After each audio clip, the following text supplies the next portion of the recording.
You're watching Japan Explained. Japan has around 9 million vacant homes, so naturally the internet discovered them. You'll see headlines everywhere. Free houses in Japan. Move to Japan and buy a home for almost nothing. And people overseas start thinking they've discovered some kind of loophole. But there's something important most people misunderstand. Akiya are not cheap because Japan is stupid. They're cheap because the market already decided they're not worth much. And once you understand how Japan's property market actually works, the idea of a free house starts to look very different. Most foreigners run a simple calculation. Cheap house, renovate it, increase the value. That logic works in many Western countries. In places like the United States, the UK, or Australia, older homes can gain value after renovation. But Japan's housing market works very differently. In Japan, when houses become old, the building itself often loses most of its value. What people are actually buying is the land.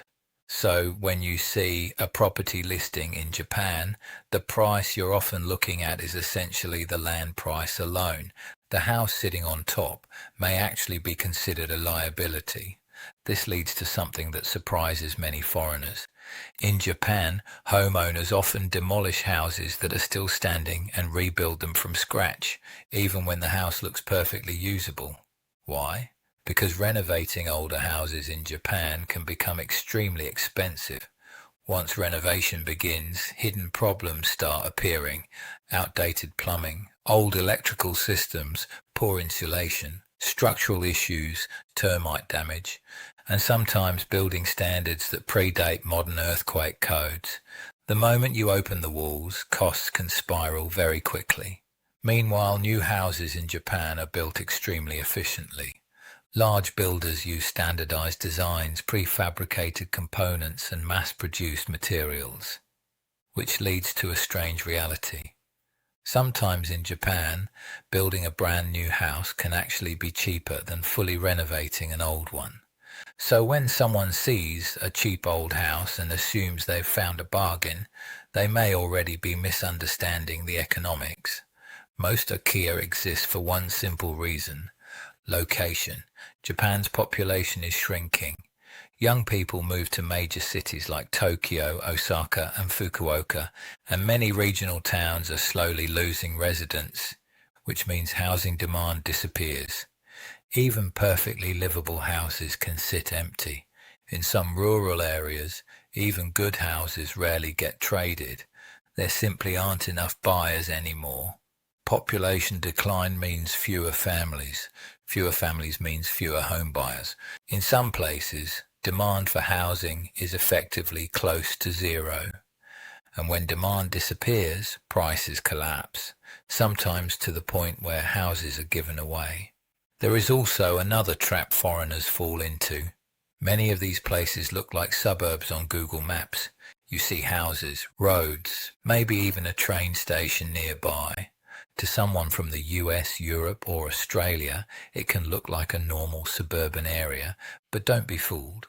What looks like a suburb on a map can function very differently in real life.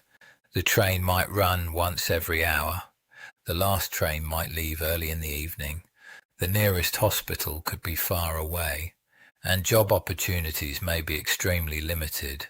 So before assuming the commute works because Google Maps says it's possible, try doing that commute yourself. Daily life is very different from looking at a map for 5 minutes. And then there are the hidden costs. A free house is rarely actually free. First comes renovation, replacing plumbing, repairing structures, reinforcing foundations. These costs can easily reach millions of yen. Then there are ongoing costs: maintenance, taxes, insurance, transportation.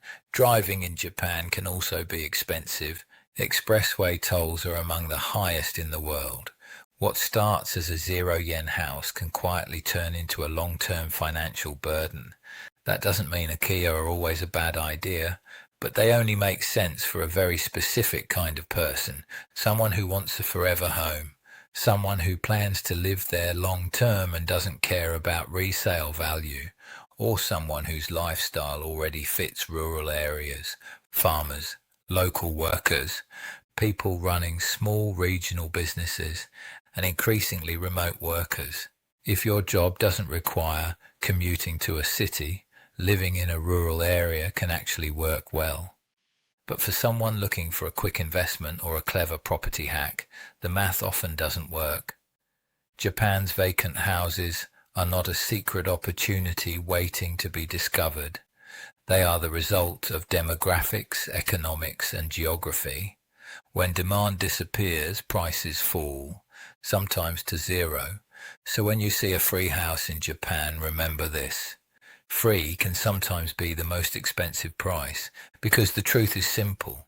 Akiya are not cheap because Japan is stupid. They're cheap because the market already knows their real value.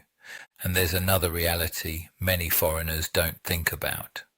Living in rural Japan also means becoming part of a very local community. Being the foreign neighbor in a small Japanese town can come with its own cultural surprises. We'll talk about that in the next video. Thank you for watching Japan Explained. If you like the content, please like and subscribe so we can bring more interesting stories to life.